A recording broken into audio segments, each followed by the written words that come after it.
Bonjour à tous et bienvenue sur boursicoté.com pour cette nouvelle analyse technique Forex et matières premières avec une séance un peu folle sur les indices aujourd'hui, mais qui n'a pas été trop volatile sur les paires de devises euro-dollar et GBP-USD. On a eu pas mal de volatilité sur le yen par contre.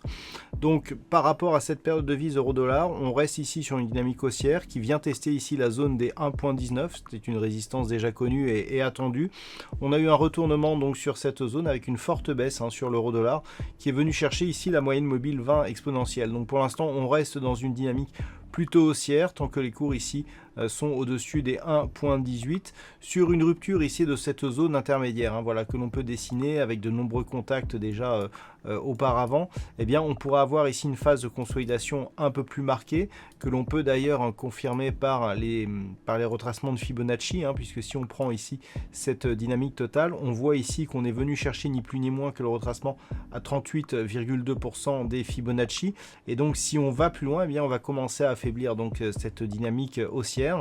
Donc sous ce niveau ici que je vous avais indiqué, voilà, qui se trouve juste sur le retracement des 38,2% de Fibonacci à 1.1790, eh bien nous avons une phase qui risque d'accentuer ici la phase de consolidation actuelle avec un objectif donc dans la zone 50-61,8 et donc un risque de retournement même si les cours venaient à casser ici les 1.1720 voire ici les 1.17. Donc pour l'instant ça reste haussier. Un second contact ici sur la zone des 1.19 pourrait provoquer une cassure, auquel cas nous aurions un objectif de poursuite en direction ici des 1.2060. Sur la paire de devises livre sterling contre dollar américain, là aussi on est venu tester ici une zone de résistance 1.3160 de manière un peu plus agressive que ce que l'on a eu sur la paire de devises euro-dollar.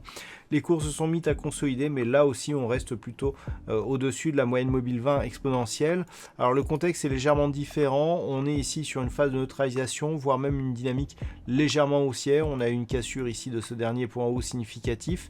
Donc si on valide sur long terme la cassure ici de la zone des 1.3160, nous avons un prochain objectif ici sur cette zone des 1.3315. Malgré tout, la dynamique reste faible et il est tout à fait possible ici que les cours se retournent. Ce n'est que sur une rupture ici des 1.3010 bien que l'on aurait un premier signal de tentative de retournement, mais ce n'est que sur cassure ici de ce point bas significatif qui se situe ici sur ces niveaux des 1.2850 qu'il y aurait un réel retournement de tendance moyen terme. Et puis nous avons l'or sur lequel il s'est passé un mouvement très violent. Aujourd'hui, comme nous pouvons le constater ici, si on élargit, voilà, on avait ici cette dynamique baissière avec une tentative de sortie. On était en train de valider une sortie ici avec une dynamique technique relativement propre. Ici des cours qui franchissent ici la résistance, qui viennent tester d'une manière certes agressive, mais d'une manière assez technique quelque part, cette ancienne résistance comme support. On avait la moyenne mobile 20 exponentielle en protection. Et puis on a vraiment validé une autre dynamique avec des nouveaux points hauts significatifs ici au-delà des 1960 dollars l'once. Et puis suite à l'annonce donc du laboratoire Pfizer, eh bien l'or a vraiment perdu ici. On a perdu 100 dollars l'once sur l'or. On est passé ici d'un niveau proche des 1960 à un niveau proche des 1860. On est même venu ici tester cette zone. Donc 100 dollars ici en moins d'une journée, c'est relativement rare. Et donc l'or se replace ici sous la zone des 1875 dollars l'once sur une zone qui avait déjà été testée ici lors de cette précédente phase. Toutefois, on voit ici que cette zone elle est cassée. Donc par rapport à cette tentative haussière qui était en train de se construire, eh bien on l'invalide totalement au profit d'un possible retournement ici, dont l'accélération baissière pourrait nous faire viser un retour possible ici sur la zone des 1790 dollars l'once. Et puis enfin, on termine avec le pétrole qui profite, lui, d'un possible vaccin donc, qui pourra arriver prochainement, puisque la résistance ici des 39 $ le baril, hein, qui avait bridé les cours la semaine dernière, elle a été pulvérisée hein, sur le mouvement.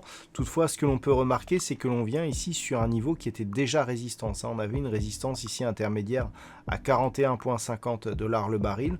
On est quasiment venu au contact ici de cette zone de résistance avant de commencer à consolider. Donc on reste ici dans une certaine neutralité par rapport justement à cette cassure hein, que nous avions eu des 39 $ le baril.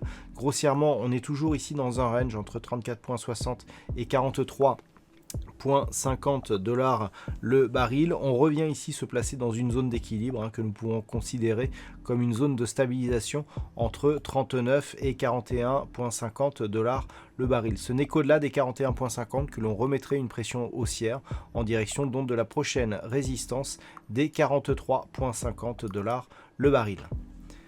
Voilà donc ce que l'on peut dire sur cette analyse technique Forex et matières premières. Passez une bonne soirée, on se retrouve dès demain pour d'autres analyses techniques, toujours sur le site boursicoté.com.